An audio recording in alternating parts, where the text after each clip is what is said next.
ആദിവാസി മേഖലയായ കാഞ്ചിയാർ കോവിൽമല പാമ്പാടിക്കുഴി ജനവാസ മേഖലയിൽ കാട്ടാന വ്യാപക കൃഷിനാശം വരുത്തി. മേഖലയിലെ 5ലധികം കുടുംബങ്ങളുടെ കൃഷിയിടങ്ങളിൽ ആന വലിയ നാശനഷ്ടം വരുത്തി. വനംവകുപ്പ് ഉദ്യോഗസ്ഥർ സ്ഥലത്തെത്തി മണിക്കൂറുകൾ നീണ്ട പരിശ്രമത്തിനൊടുവിൽ ആനയെ ഉൾക്കാട്ടിലേക്ക് മടക്കി.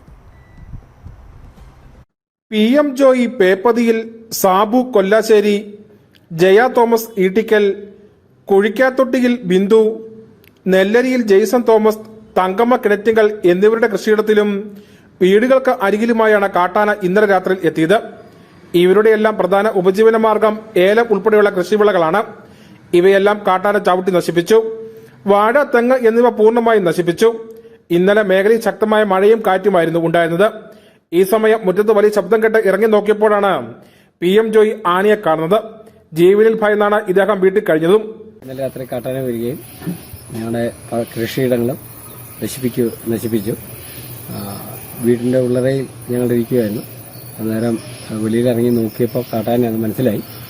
ജീവനെ ഭയന്ന് പുറത്തിറങ്ങിയില്ല. ഞങ്ങളുടെ ചുറ്റുപാടുള്ള കൃഷികളെല്ലാം നശിപ്പിച്ചു. സാധാരണക്കാരായ ആളുകളാണ് ഇവിടെ അധിവസിക്കുന്നത്. അടച്ചുറപ്പുള്ള ബലവത്തായ വീടുകൾ പോലും ഇവിടെ ഉള്ളവർക്കില്ല.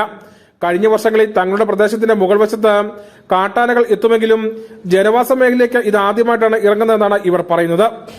ഇറങ്ങി വന്നപ്പോഴാണ് ആന നിൽക്കുന്നത് കാണുന്നത്. ജീവനെ ഭയന്ന് എന്ത് ചെയ്യണം എന്ന് പോലും ഞങ്ങൾക്കറിയില്ല. പെണ്ണുപിള്ള, ഞാൻ, 2 പിള്ളേരും പെരയ്ക്കകത്തേക്ക് കയറി. അവരോട് പറഞ്ഞാൽ അവർ ഭയന്നു പോകുമല്ലോ.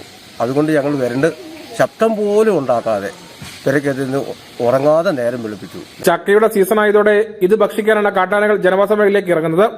ഇത് വലിയ പ്രതിസന്ധിയാണ് ഇവിടെയുള്ള ആളുകൾക്ക് ഉണ്ടാക്കുന്നതും.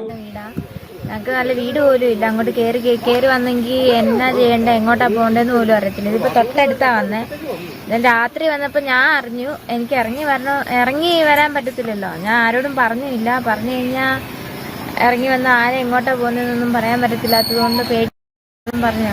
നാട്ടുകാർ വിവരം അറിയിച്ചതിനെ തുടർന്ന് വനംവകുപ്പ് ഉദ്യോഗസ്ഥർ സ്ഥലത്തെത്തി നടത്തിയ പരിശോധനയിൽ കാട്ടാനയെ ഇവർ കണ്ടെത്തി. തുടർന്ന് മണിക്കൂറുകൾ നീണ്ട പരിശ്രമത്തിനൊടുവിൽ ഉൾക്കാട്ടിലേക്ക് ആനയെ കയറ്റിവിട്ടു. കഴിഞ്ഞ ദിവസം കാഞ്ചിയാർ പേടിങ്കണ്ടം മുനമ്പ് ഭാഗത്തും കാട്ടാന എത്തിയിരുന്നു. ഇവിടെ ജനവാസ മേഖലയിൽ ഇറങ്ങി കൃഷിദേഹങ്ങൾ നശിപ്പിച്ചിരുന്നു. മേഖലയിൽ നിരന്തരമായി കാട്ടാന ഇറങ്ങുന്നതോടെ ജനങ്ങളുടെ ജീവിതത്തിൽ തന്നെ പ്രതിസന്ധി സൃഷ്ടിച്ചിരിക്കുകയാണ്.